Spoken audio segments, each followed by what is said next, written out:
Right, I've had a shave and I've got about 10 minutes while my rice is cooking. And I've just finished updating our spoilers page with a bunch of new spoilers. You can see it says protected there. This is just for the purpose of the video. I will unprotect it shortly.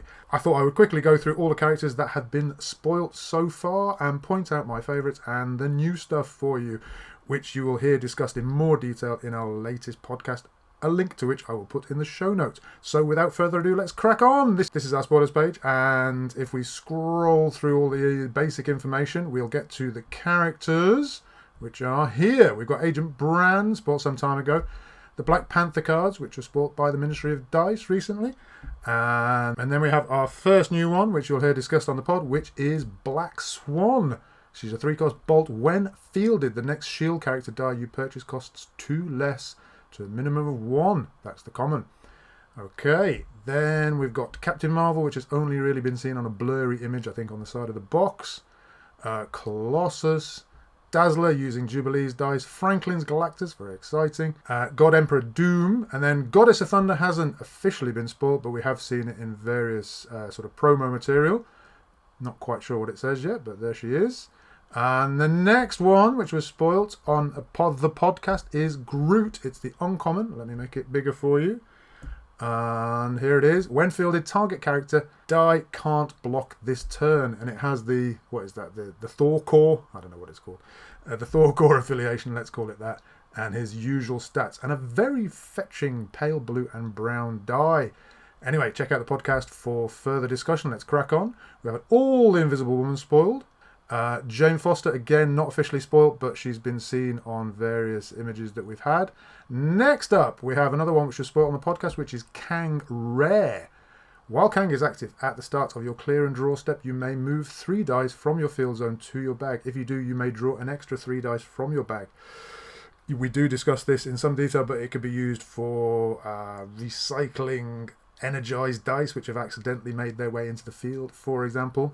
I'm sure somebody will come up with some shenanigans with that one. That's a new character. Kang is new to the set. We can add that to our list. Madeline Pryor, I used in a video against Jason the other day. Quite a fan of that one. I think that one might be one of my favourites so far, even though I don't particularly like a dice, and I keep saying that. But I like the ability. I like the link to the Green Goblin King, and the fact that it does the sort of sidekick pump thing. And once we get rid of the Batman Global and the Mr. Sinister Global, I imagine her Global will see some play as well. Anyway, then there's Magic, which has the same Global. Mr. Fantastic. Namor, I think is the pronunciation, right? Phoenix Force Cyclops. Spider-Gwen, forgive me. Pretty interesting stats. 022, 035, 046.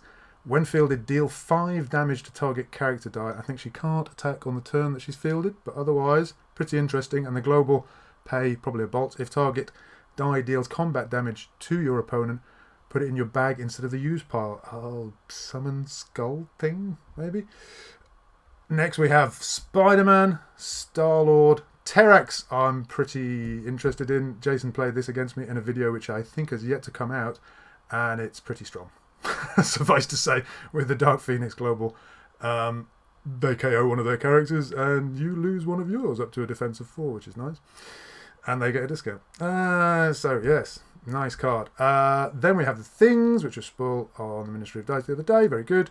Ultimate Spider-Man. And the final one that we have to spoil for you, from the characters at least, is Wolverine.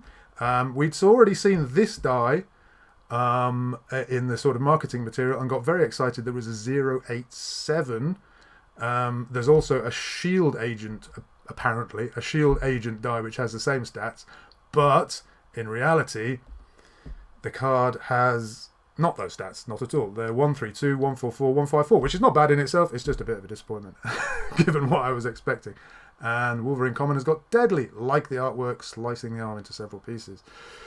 So perhaps we can assume, as I mentioned on the podcast, that the shield agent is not so massive either. But we will see. And then we've got basic action cards, the Daily Bugle, 2 versions of the Distraction, Escape, and Locked in Combat there. The Dark Hole we've seen already, but the one that we haven't is... Our spoiler is the Invulnerability, the Return of Invulnerability. There's nothing hugely exciting. It's a bolt pump, which is very useful, and it's got a nice picture of Hulk. Warbound Hulk, I'm guessing. maybe. Anyway, there you go. That's what we've got. I think that's everything you need to know. So if you have any questions, do let me know in the comments. Please don't forget to like and subscribe. I hope that was useful. Hope you enjoyed the spoilers. Go and listen to the podcast if you want some more detailed sort of strategy tips as regards the 5 new cards that we spoiled today. I'll go and unpassword protect this page now so that you can go and have a look at it. So by the time this video is out, you should be able to go there. And of course, I will put a link in the description. Thanks very much. Take care and bye-bye.